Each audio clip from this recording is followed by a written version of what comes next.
너희는 여호와를 찾으며, 이런 제목으로 하나님 말씀을 전하겠습니다. 하나님께서는 진노하시고 징계하시고 심판하기만 하시는 그런 분이 결코 아니십니다. 하나님께서는 모든 악에 대해서 공의를 행하시는 분이시지만 하나님께서는 그 진노하심을 드러내시기 전에 반드시 한없는 인자와 자비하심으로 하나님의 백성들에게 돌이켜 회개할 기회를 주시는 분이십니다. 하나님의 종들을, 선지자들을 보내셔서 자기 백성들의 죄를 통렬하게 꾸짖으시면서 돌이켜 회개할 것을 촉구하십니다. 하나님의 두려운 심판이, 그 어떤 하나님의 인자와 자비가 드러나지 않는 두려운 징계가 시작되기 전에 죄를 회개하고 하나님께로 돌아올 것을 거듭해서 말씀하시는 분이 우리의 아버지 하나님이십니다. 진노하시기 전에 반드시 피할 길을 제시하시고, 그리고 회개할 때 반드시 내가 너희를 용서하시겠다고 말씀하고 계시는 하나님이십니다. 그 무한하신 하나님의 자비의 마음이 가장 선명하게 역사 속에 드러나는 것이 바로 하나님의 아들 예수 그리스도의 성육신입니다. 영원히 멸망받을 죄인들에게 마지막으로 구원의 손길을 아들을 통해서 내밀어 주신 것입니다. 예수를 믿고 영벌에서 영생으로 돌이켜 영원히 살 수 있는 유일한 그 길을 우리에게 하나님께서 열어주신 것입니다. 회개는 하나님의 자녀들이 하나님의 사랑에 대해서 마땅히 보여야만 하는 그 무한하신 사랑과 긍휼과 자비에 우리를 향해 내어미신 그 피 묻은 손을 붙잡아서 우리의 모든 죄를 돌이킴으로 우리가 그리스도께 접붙여지기 위한 영혼의 근본적인 변화의 모습이 바로 우리의 회개의 모습을 통해 나타나는 것입니다. 그러므로 진실된 회개가 없는 자, 그들이 바로 멸망의 백성들, 유기된 자들입니다. 돌이키지 않으면 심판이 있다는 이 분명한 말씀을 듣고도 결코 자기의 죄를 회개하지 않고 돌이키지 않는 것이 바로 하나님의 심판을 받을 완악한 자들의 모습이라는 것. 구원받게 될 하나님의 백성들은 반드시 성령이 하나님의 말씀을 통해 그 영혼을 물처럼 녹여서 그 심령이 가난해지도록 만드시고 그 자신이 용서받을 수 없는 죄인인 사실을 반드시 깨닫게 하십니다. 그래서 반드시 회심에 이르도록 역사하신단 말이죠. 스바냐 2장은 회개에 대한 강력한 촉구로 시작되고 있습니다. 타락하고 부패한 유다를 향해서 돌이켜 회개할 것을 촉구하시는 하나님 아버지의 마음이 절절히 배어 있는 말씀이 오늘 우리가 함께 생각해 볼 본문의 말씀입니다. 1절을 보겠습니다. 너희는 스스로 모여라. 그리고 너희는 모여라. 민족이 사모하게 되지 않았다. 이렇게 기록이 되어 있습니다. 스바냐는 지금 목소리를 높여서 회개를 촉구하고 있었습니다. 그는 유다 백성들에게 수치를 모르는 백성아라고 직설적으로 이렇게 표현하고 있습니다. 스바냐는 유다 백성들을 향해서 6절에 여호와를 배반하고 쫓지 아니하는 자와 여호와를 찾지도 아니하며 구하지도 아니한 자라고 말한 바 있습니다. 수치를 모르는 로 닉사프의 히브리어의 뜻은 사모하게 되지 않는 이라는 의미인데 한글 성경에는 수치를 모르는 이렇게 번역을 했습니다. ESV 성경에서도 shameless nation 이렇게 되어 있습니다. 수치를 모른다. 원문은 사모하지 않는다. 사모하게 되지 않는다. 이런 뜻입니다. 자, 그러니까 이게 무슨 말이냐? 하나님을 사모하지 않는 선민 이스라엘. 그 자체가 바로 수치스러운 백성이라는 뜻입니다. 마땅히 하나님을 사랑하고 경외해야 될 이방인들도 아니고 하나님이 택하신 유다 백성들이 하나님보다 우상을 더 사랑하고 있다면 이것이 바로 수치스럽게 짝이 없는 일이라는 것을 유다 백성들이 모르고 있었다는 것입니다. 마땅히 하나님을 경외하고 사랑하며 하나님을 예배하는 것을 가장 귀하게 여겨야 될 그리스도인들이 이 본분을 망각한 채로 세상의 쾌락을 사랑하고 육적인 삶을 살아가고 있다면 그들이 바로 수치를 모르는 백성들이다 라는 것입니다. 회심하지 않고 교회를 다니면서 하나님의 말씀을 듣는 것만큼 고통스러운 일이 없습니다. 온갖 세상의 쾌락을, 자신의 육신의 안위를 사랑하면서도 주일이면 교회에 와서 형식적인 종교 생활을 하고 있는, 그 마음에 하나님을 향한 사랑이 전혀 존재하지 않는 영혼들은 자기들의 영혼의 수치를 전혀 모르는 사람들입니다. 성도 여러분, 부디 회중 여러분, 그 자리에서 벗어나시기를 기도하셔야 되고 참된 그리스도인이 되셔야 합니다. 하나님과 세상을, 세상의 온갖 우상을 겸하여 섬기고 있는 것은 하나님을 믿고 있는 것이 아니라 수치스럽고 우리에게 부끄러운 일이라는 것을 아셔야 합니다. 야고보 4장 8절은 우리에게 이렇게 말씀합니다. 하나님을 가까이 하라. 그리하면 너희를 가까이 하시리라. 죄인들아, 손을 깨끗이 하라. 두 마음을 품은 자들아, 마음을 성결케 하라. 마음을 찢고 하나님께로 돌아올 것을 말씀하고 있습니다. 여러분이 하나님을 믿고 있다고 여기는 것과 하나님의 판단은 분명히 다를 수 있다는 것을 아셔야 합니다. 유다 백성들은 하나님의 택하심을 입은 선민이었음에도 불구하고 하나님을 멀리한 채로 우상을 숭배하면서 모든 온갖 종류의 악을 행하고 있었던 자들이었습니다. 그리스도인들에게 있어 수치는 다른 것이 아닙니다. 하나님을 믿는다고 하면서도 하나님을 사랑하지 않고 말씀과 기도를 멀리한 채로 어떤 이유로든 지금 세상과 짝하면서 돈과 쾌락의 우상을 숭배하면서 영적인 간음을 저지르고 있는 것이 바로 우리의 수치됨입니다. 수치를 아는 것은 부끄러움이 아닙니다. 문제는 수치를 모르는 것이 부끄러움입니다. 죄를 지을 수 있습니다. 그렇다면 우리는 즉각 그 사실을 괴로워해야 되고 수치스러워하면서 돌이켜 하나님 앞에 회개하는 자리로 나아가야 합니다. 회개하며 겸비하여 자기를 낮추는 자들에게 하나님은 언제나 한없는 긍휼과 자비를 베풀어 주시는 분입니다. 그런데 거듭 추악한 죄를 범하고 있으면서도 하나님의 긍휼과 자비를 구하고 그 거듭되는 죄로부터 벗어나기 위해 그 어떤 은혜도 구하지 않으면서 여전히 죄와 더불어 짝하면서 살아간다면, 그리고도 그 자신이 하나님의 자녀라고 여긴다면 이것이 바로 수치스럽고 부끄러운 일이 되는 것입니다. 수치를 아는 자들이 되어야 합니다. 죄를 짓고 난 이후에, 우리가 연약하여 넘어지고 난 이후에 우리가 진정으로 하나님을 경외하는 자들이라면 이 하나님 앞에 벌어진 우리의 죄의 모습으로 인해서 즉각 부끄러움을 느껴야 합니다.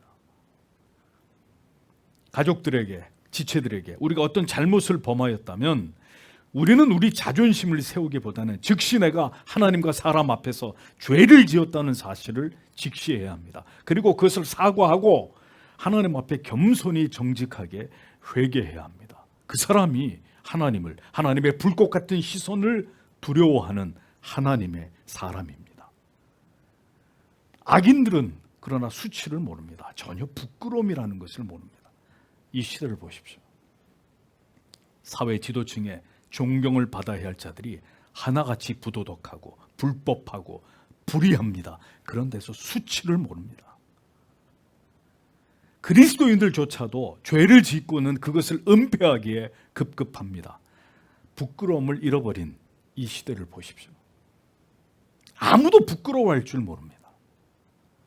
하나님을 모르는 세상과 자연인들이야 그렇다고 치더라도 하나님 앞에서 수치를 모르는 그리스도인들은 어떻게 해야 합니까? 그들의 정체는 뭡니까? 그리스도인들이 아니란 말이에요. 양심이 죽은 자들은, 화인 맞은 자들은, 하나님과 멀어진 자들의 공통점은 죄를 짓고도 전혀 부끄러워하지 않는 것입니다. 죄를 범한 것에 대해서 그 마음과 영혼의 어떤 수치심도, 후회하는 마음도, 괴로움도, 고통도 없다는 점입니다. 잠시 마음에 불편한 마음이 있을 수는 있지만 잠시뿐입니다. 죄를 밥 먹듯이 지으면서 하나님의 명령과 계명과 법을 어기면서 살아가는 것에 대해서 양심에 한낱 부끄러움이 없는 사람들. 자, 만약에 그런 상태라면 그 사람은 영적으로 죽어 있는 사람입니다. 사무엘상 7장 3절에서 5절에 보면 이렇게 기록되어 있습니다. 사무엘이 이스라엘 온 족속에게 일러 가로되 너희가 전심으로 여호와께 돌아오려거든 이방 신들과 아스타롯을 너희 중에서 제하고 너희 마음을 여호와께로 향하여 그만 섬기라. 너희를 블레셋 사람의 손에서 건져내시리라. 이에 이스라엘 자손이 바알들과 아스타롯을 제하고 여호와만 섬기니라. 사무엘이 가로되 온 이스라엘은 미스바로 모이라. 내가 너희를 위하여 여호와께 기도하리라 하매라고 기록하고 있습니다. 블레셋이 쳐들어오기 직전에 사무엘은 피를 토하듯이 이스라엘 백성들의 회개를 촉구했습니다. 두 가지를 명령했습니다. 바알과 아스타롯 우상을 지워버리라고 말합니다. 그리고 마음을 여호와께만 향하도록 그들에게 소리칩니다.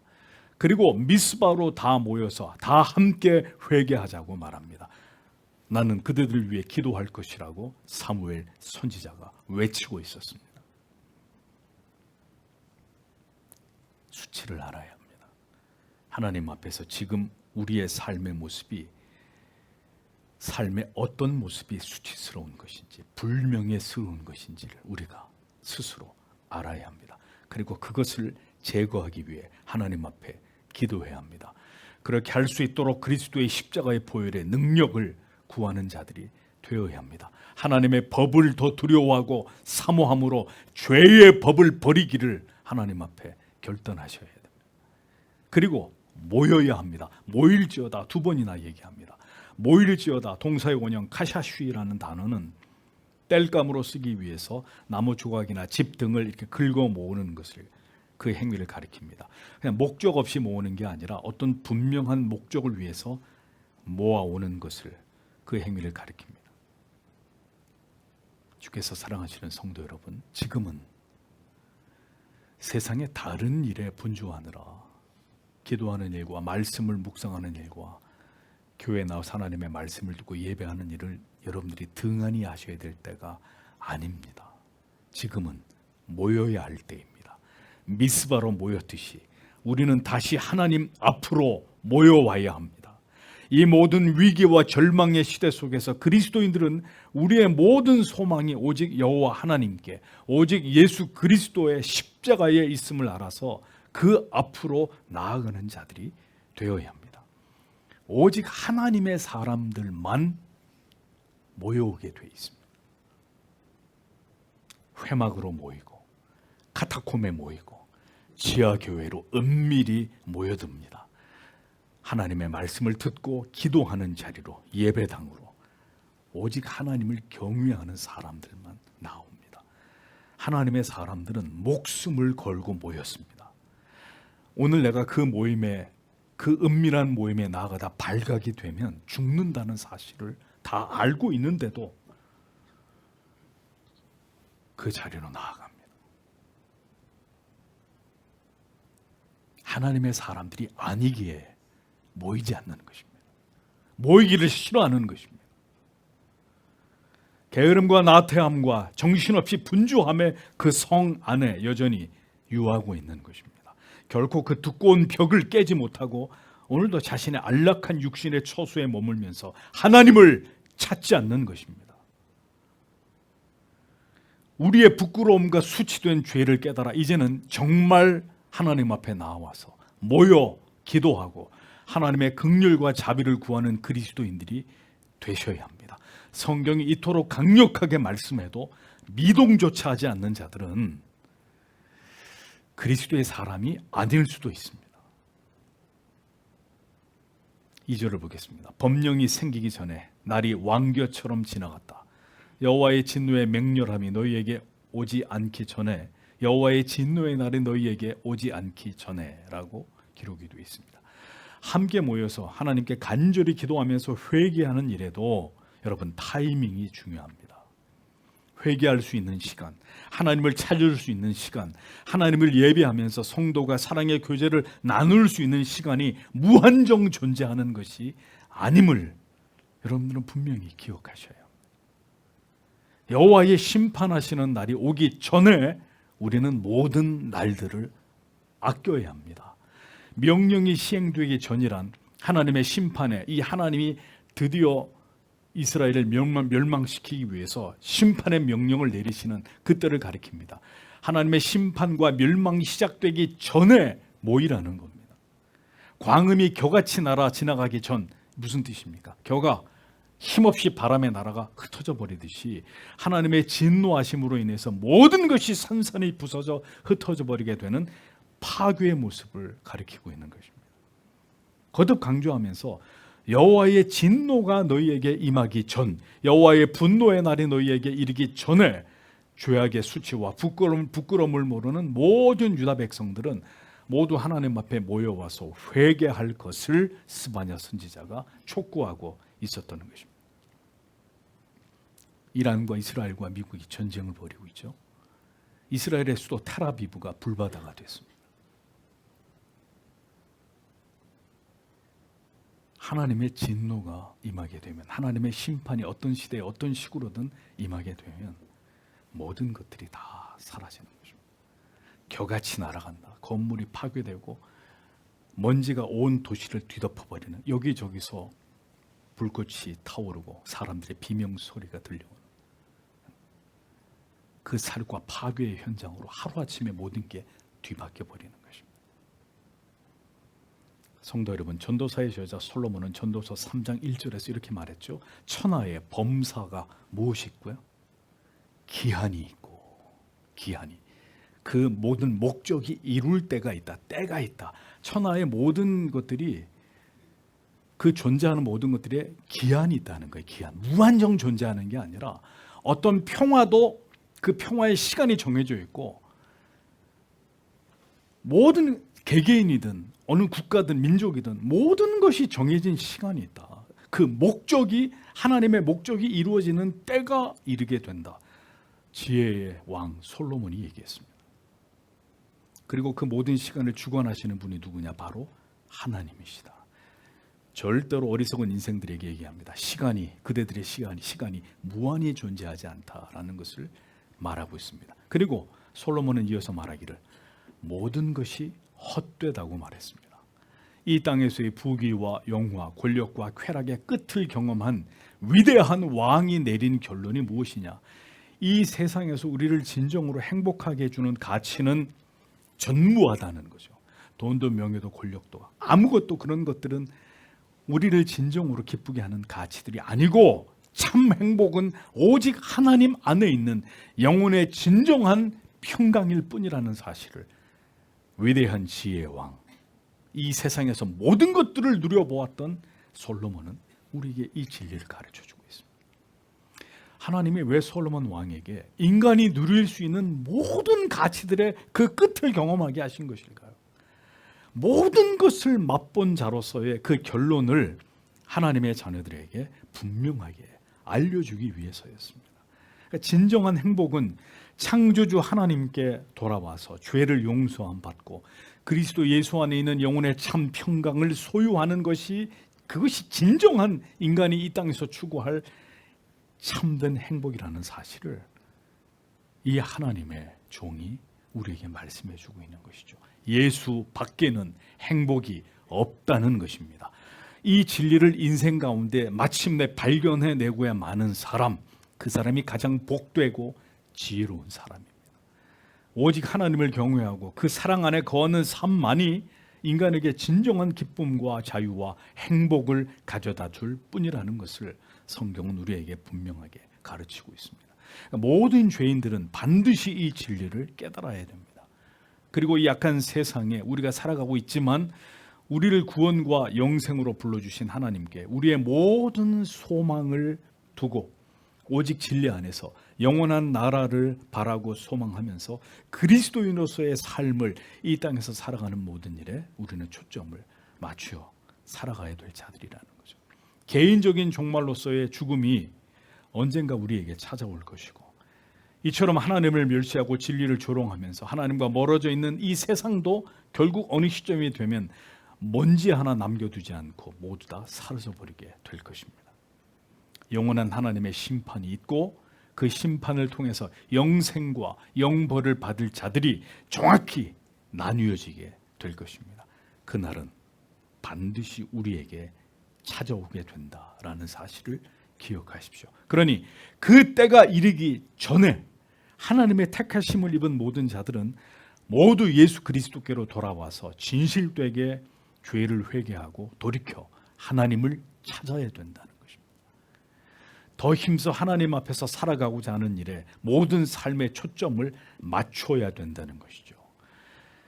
그렇지 않으면 성도 여러분, 한번 테스트해 보십시오. 여러분들이 세상에서 무엇을 하셔도 절대로 행복해지지 않을 것입니다.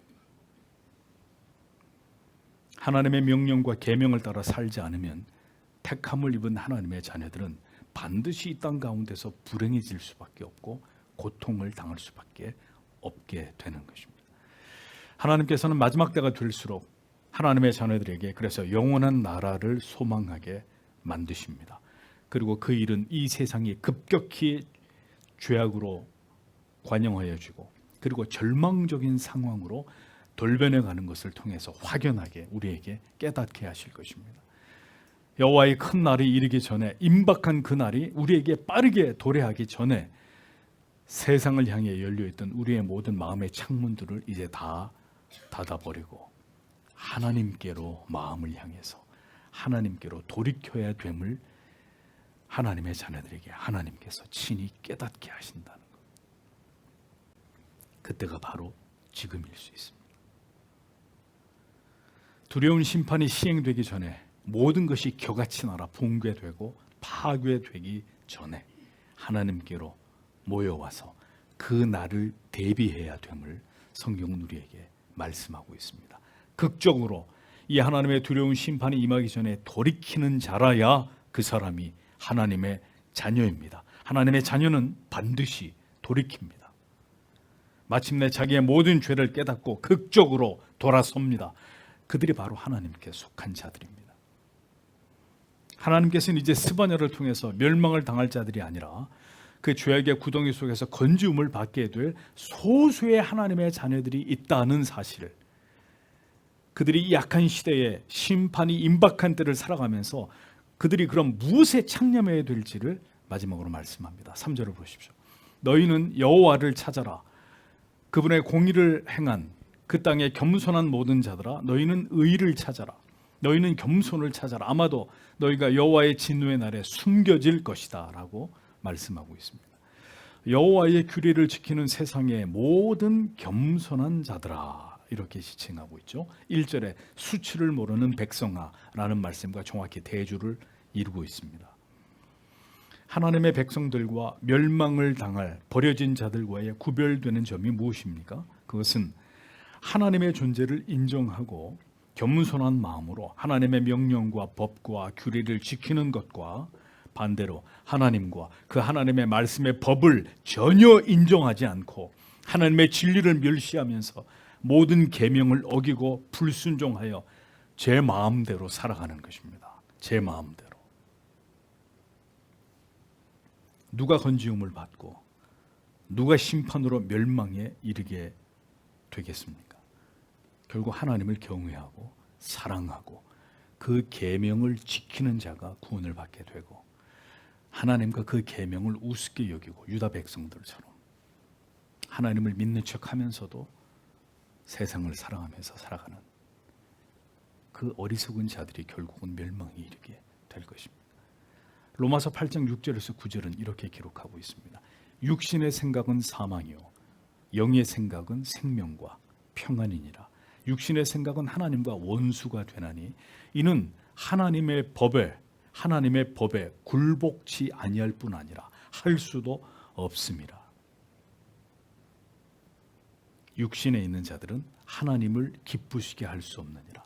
만일 너희 속에 하나님의 영이 거하시면 너희가 육신에 있지 아니하고 영에 있나니 누구든지 그리스도의 영이 없으면 그리스도의 사람이 아니라 라고 했습니다. 자연인들의 육적인 생각은 항상 죄를 향해 달려갑니다. 자기 사랑에 뿌리를 둔 것이 바로 육의 생각이기 때문이죠. 그러니까 거듭난 하나님의 사람은 그 안에 역사하시는 성령이 끊임없이 육적인 삶을 등지고 영적인 삶을 향해 나아가도록 우리를 도우십니다. 육에게 지지 않고 영으로 육을 이길 힘을 주십니다. 때때로 육에게 패배하기도 하지만 빨리 돌아섭니다. 그것을 수치스럽게 여기고 주여 나를 붙들어 주십시오. 이 육적인 삶에서 떠나서 영적인 삶을 살도록 하나님 저에게 힘을 달라고 기도합니다. 이기고자 하는 자에게, 진정으로 영적인 삶을 살아가려고 하는 자 안에서 주의 영은 우리를 붙드시고 도우시고 역사하십니다. 그럴 마음이 전혀 없는 자들을 강제로 하나님 그렇게 하시는 분이 아니십니다. 육적인 생각, 그것을 버리고 영적인 생각을 가지고 하나님을 바르게 믿으려고 하는 자 안에서 성령은 역사하시고 그를 격려하시고 그를 넘어져도 다시 일으켜 세우신단 말입니다. 그리스도인은 깨닫습니다. 육적인 삶을 살아가면, 육에게 패배당하는 삶을 살아가면 그 어떤 내면의 평안도 기쁨도 평강도 맛볼 수 없고 하나님과 친밀함도 경험할 수 없다는 것을 분명히 깨닫게 됩니다. 죄의 낙을 누리는 것이 더 좋고 즐겁기 때문에 하나님을 찾지 않는 것이고, 그러한 삶에서 벗어나지 못하면 결국은 하나님의 징계가 임하게 되는 것입니다. 하나님이 그의 삶에 고통을 주시고 돌이키도록 만드시는 이런 일들을 행하시는 것입니다. 그러나 만약 거기서 돌이키지 못하고 끝까지 육적인 삶을 살아가게 되면 그는 그것으로 그가 하나님께 속한 자가 아니라는 것을 증명하게 되는 것이라는 거죠. 신자는 여호와의 규례를 지키려고 합니다. 그의 영혼 안에 계시는 그리스도의 영이 그것을 원하시고 그렇게 살아가도록 그를 붙들어 주시기 때문입니다. 그들은 그래서 언제나 겸손합니다. 십자가 아래서 날마다 쓰러지고 넘어지는 자신을 부여잡고 주께서 부디 이 연약한 나를 붙들어 주시고 긍휼을 베풀어 주시기를 간구할 수밖에 없는 그런 삶을 삽니다. 하나님의 은혜는 그런 자들에게 임하는 것입니다. 이렇게 하나님의 법과 계명과 규례를 지키는 자들은 그가 유대인이 되었든 이방인이 되었든 이 세상에 어느 시대에 존재하든 간에 그 심령이 가난하고 주님 앞에 그렇게 겸비한 자들이라면 그들은 모두 하나님의 자녀가 되는 것입니다. 여호와의 규례를 지키는 세상의 모든 겸손한 자들아 라고 말씀했습니다. 신자와 불신자를 구분하는 기준은 하나님과 그 법을 멸시하는 교만한 인생들과 하나님과 그 법을 무엇보다 귀하게 여기는, 그 앞에서 자기의 죄인됨을 알아서 십자가에서 자기를 한없이 낮추는 겸손함을 통해서 구별됩니다. 그러니까 세상에는 두 종류의 사람밖에 없어요. 교만한 사람과 겸손한 사람. 자기 자신만을 사랑하는 교만한 자가 아니면 하나님의 아들의 대속의 죽으심 앞에 자기를 부인하는 겸손한 자입니다. 오늘도 자기 사랑을 포기하고 하나님 앞에 엎드린 죄인들과 자신은 결코 죄인이 아니라고 여기면서 스스로 자신은 의롭다고 여기면서 그렇게 자기를 사랑하는 오만한 자들이 이 세상에 존재할 따름입니다. 여기서 이어서 너희는 여호와를 찾으며 공의와 겸손을 구하라 라고 말씀했죠. 본절은 새 명령문으로 되어 있습니다. 바게슈 에트 아도나이, 여호와를 찾으라. 두 번째 바게슈 체덱, 의를 구하라. 그 다음에 바게슈 아나바, 겸손을 구하라. 세 가지입니다. 신자는 인생의 모든 상황에서 오직 하나님을 찾고 절대적으로 하나님만을 의존하는 자들입니다.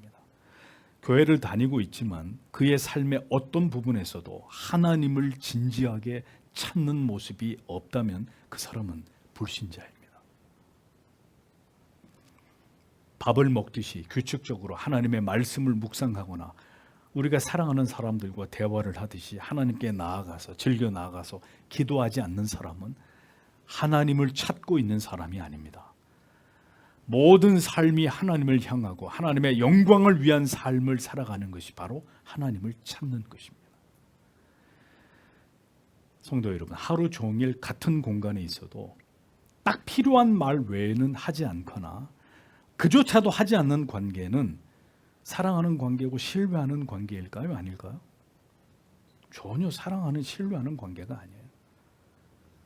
사랑하는 사람은 끊임없이 대화를 합니다. 작은 문제도 함께 나누고 의논하고 서로의 생각을 물어봅니다. 서로를 그렇게 찾는 거죠. 사랑하지 않거나 신뢰하지 않으면 찾을 이유도, 그에게 뭔가를 물어볼 까닭도 없습니다. 그렇게 서로를 찾지 않으면서도 부부로 살아가고 부모와 자녀로 그런 사람을 벗이라고 여기고 살아간다면 자, 그런 관계에 무슨 의미가 있겠습니까? 메마르고 건조한, 서로를 찾지 않는, 서로를 사랑하지 않는 불행한 삶이 될 뿐입니다. 사랑은 그 사랑하는 대상을 간절히 찾는 것입니다. 많은 사람들이 내 주변에 있어도 아니 당신을 말고 내가 사랑하는 그 사람을 찾는 것입니다. 그 사람과 이야기하고 그 사람의 생각에 대해서만 궁금하게 여기는 것, 그것이 사랑입니다. 유다 백성들은 하나님을 간절히 찾지 않았습니다. 하나님께 아무런 관심조차 없었습니다. 사랑하지도 경외하지도 신뢰하지도 않는 존재를 왜 찾겠습니까? 그들이 찾은 것은 그들에게 쾌락을 주는 우상들 뿐이었습니다.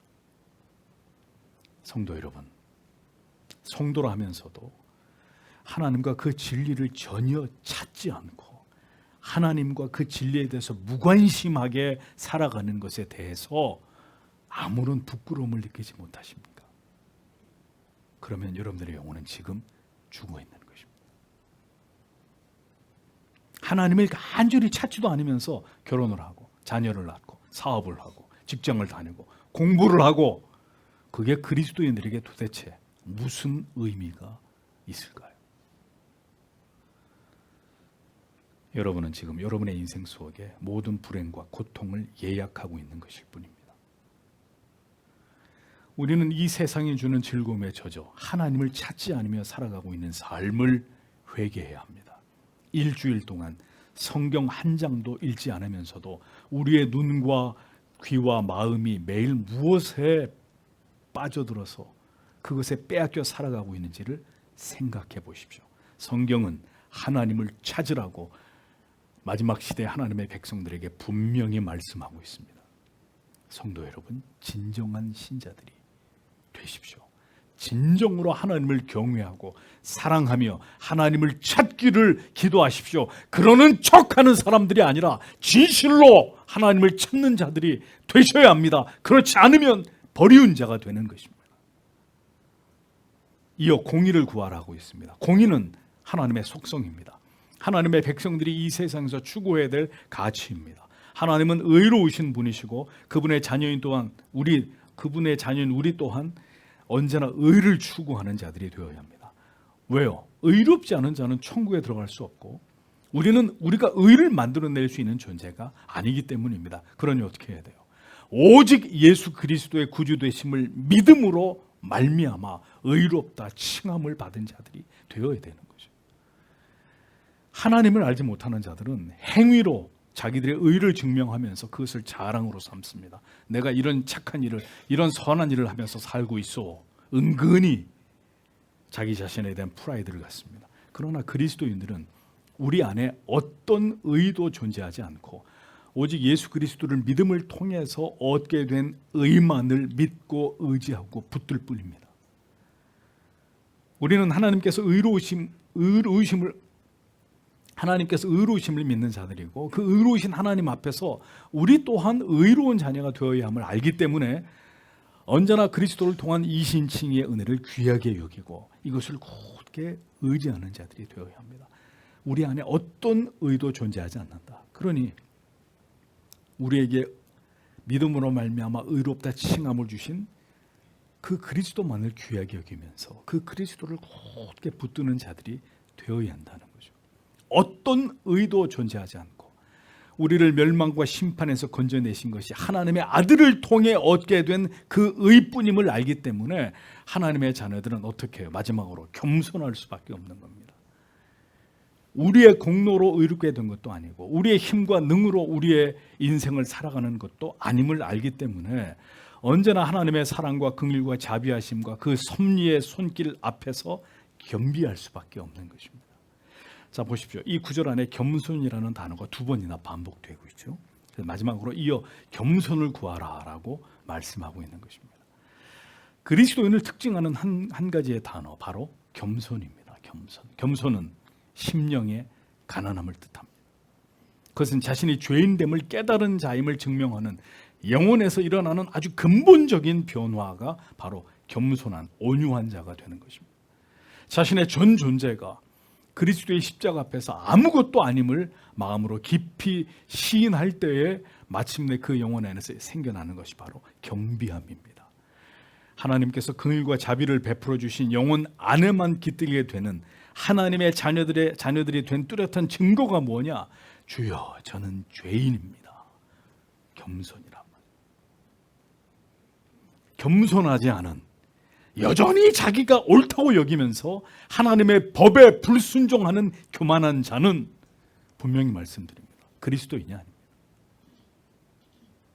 야고보서 4장 6절은 그러나 더욱 큰 은혜를 주시나니 그러므로 일러스되 하나님이 교만한 자를 물리치시고 겸손한 자에게 은혜를 주신다 하였느니라 라고 기록되어 있습니다. 베드로전서 5장 5절은 젊은 자들아 이와 같이 장로들에게 순복하고 다 서로 겸손으로 허리를 동이라. 하나님이 교만한 자를 대적하시되 겸손한 자들에게는 은혜를 주시느니라 라고 말씀했습니다. 시편 147편 6절 여호와께서 겸손한 자는 붙드시고 악인은 땅에 엎드려 뛰리시는도다. 149편 4절 여호와께서는 자기 백성을 기뻐하시며 겸손한 자를 구원으로 아름답게 하심이로다. 성경은 모든 곳에서 겸손하고 온유함을 말씀합니다. 무엇이라고요? 그것이 하나님의 자녀들의 특징이라고. 하나님이 자기의 아들을 믿게 하신 자의 영혼 가운데 흘러넘치는 것이 무엇이냐? 겸손합니다 라고 성경 전체에서 우리에게 가르치고 있습니다. 언제나 그 위대한 하나님의 사랑과 은총 아래서 한없이 겸손히 자기를 낮출 수밖에 없는 사람들, 그들이 진정한 그리스도의 사람들입니다. 자신 안에 그 어떤 자랑할 만한 것이 전무하다는 사실을 알아서 아무것도 아닌 존재로 자기를 그렇게 인식하면서 평생을 살아가는 그 사람이 그리스도를 만난 사람입니다. 그러한 겸손의 마음이 우리 안에 있고 그것이 우리의 마음과 영혼을 지배하고 있는 것으로 우리가 하나님께 속한 자임을 증명하게 되는 것입니다.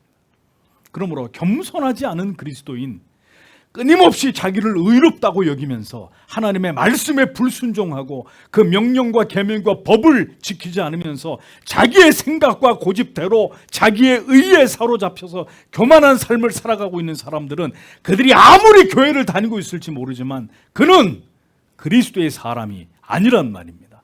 돌이켜 회개해야 된단 말이죠.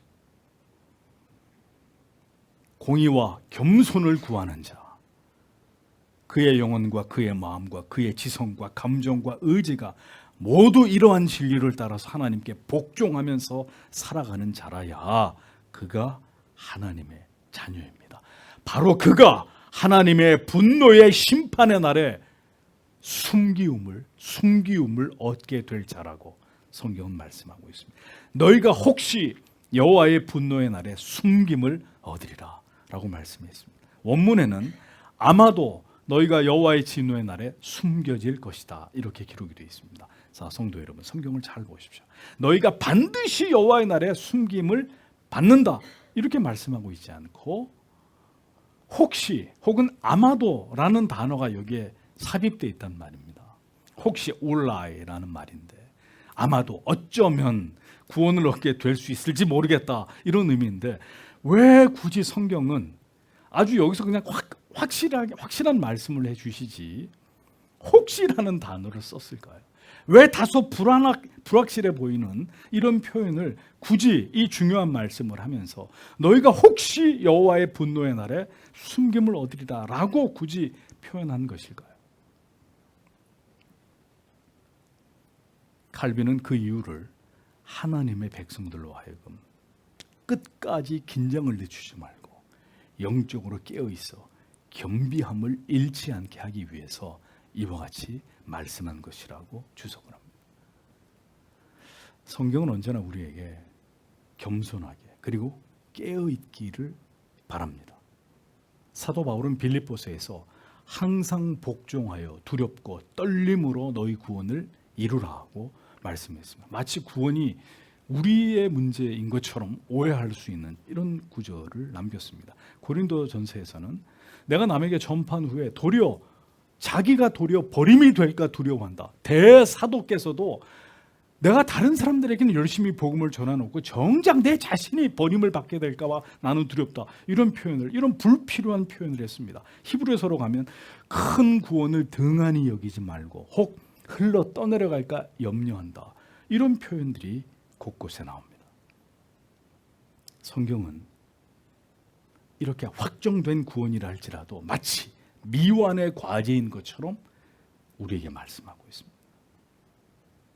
어느 누구도 오직 예수 그리스도께로부터 말미암은 이 값없이 받은 이 구원의 은총을 가볍게 여기거나 우리가 무슨 죄를 지어도 아유 구원 받았는데 뭔 상관이야, 이런 미신적인 신앙을 가져서는 안 된다고 경고하고 있는 것입니다.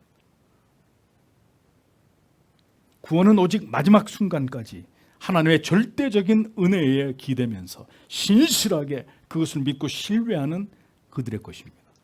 성령이 우리 안에서 바로 그 믿음과 신앙의 고백을 확고하게 지켜주신 그들의 것입니다. 우리가 살아가는 모든 날들 동안 하나님을 온전히 사랑하고 경외하고 예배를 그토록 소중하게 여기지 않고 살아간다면 환난과 박해와 고통의 날에 우리와 우리의 믿음을 하나님이 보존해 주실 것이다. 이건 요행수예요. 요행수, 믿음이 아니라 요행수라고. 어쩌면 그렇게 해주지 않을까? 지금 여러분이 하나님을 어떻게 신앙하고 있는지를 보면 마지막 때 우리가 어떤 믿음으로 하나님과 하나님의 말씀을 신뢰할 수 있을지를 알 수 있다는 것을 기억하십시오. 지금 하나님을 견고하게 붙들지 않으면서 마지막 날에, 환난 날에 하나님이 붙들어 주시겠지, 미신이라고. 미신. 그건 신앙이 아니고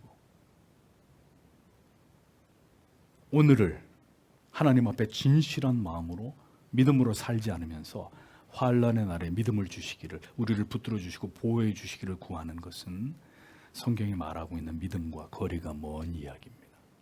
그 정도의 믿음은 예수 안 믿는 사람들도 힘들고 어려운 날이 생기면 아이고 하나님, 아이고 부처님, 아이고 나 좀 도와주십시오, 이렇게 한단 말이에요.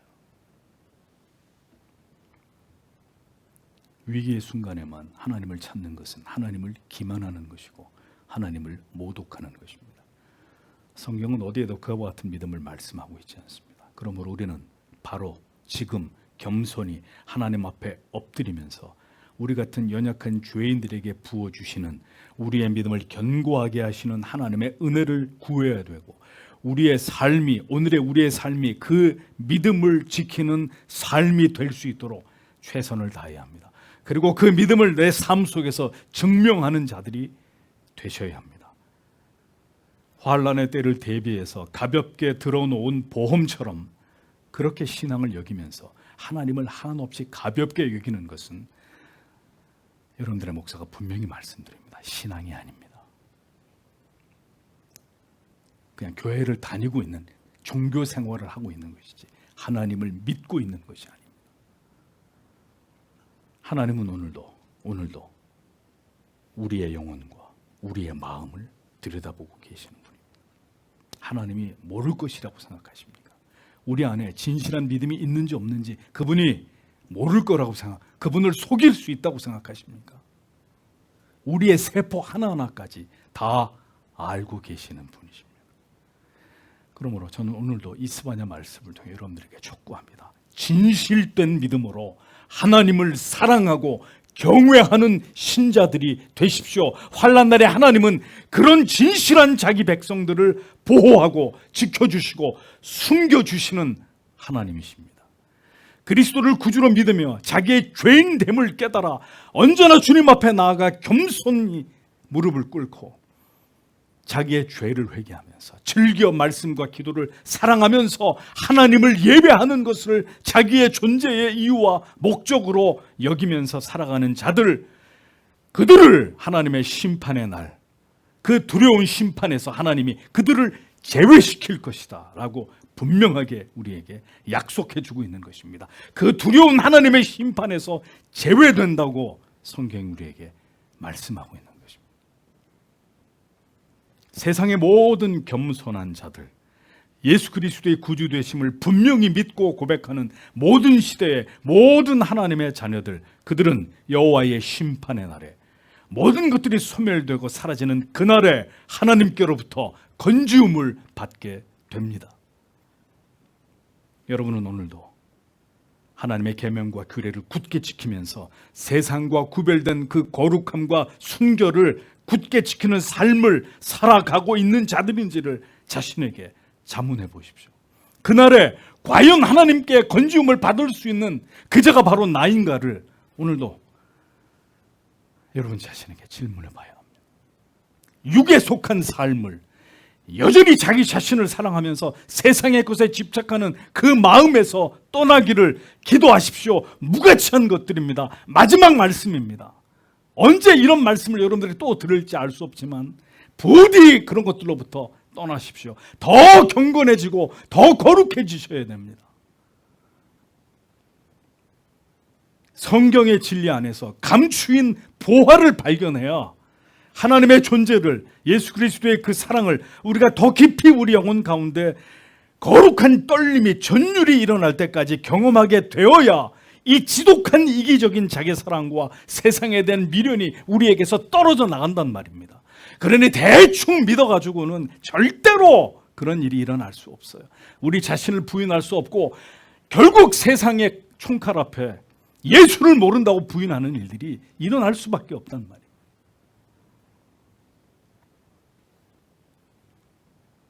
부패하고 타락한 인간 안에 이런 변화가 쉬 일어나지 않기 때문에 하나님께서 오늘도 우리에게 고난과 시련과 아픔을 주심으로 이 지독한 자기 사랑, 이 세상에 대한 미련들을 도려내는 일들을 행하시는 것입니다. 병원에서 여러 가지 주사기 꼽고 다 죽어가는데 오늘 점심으로 뭘 먹어야 되지? 오늘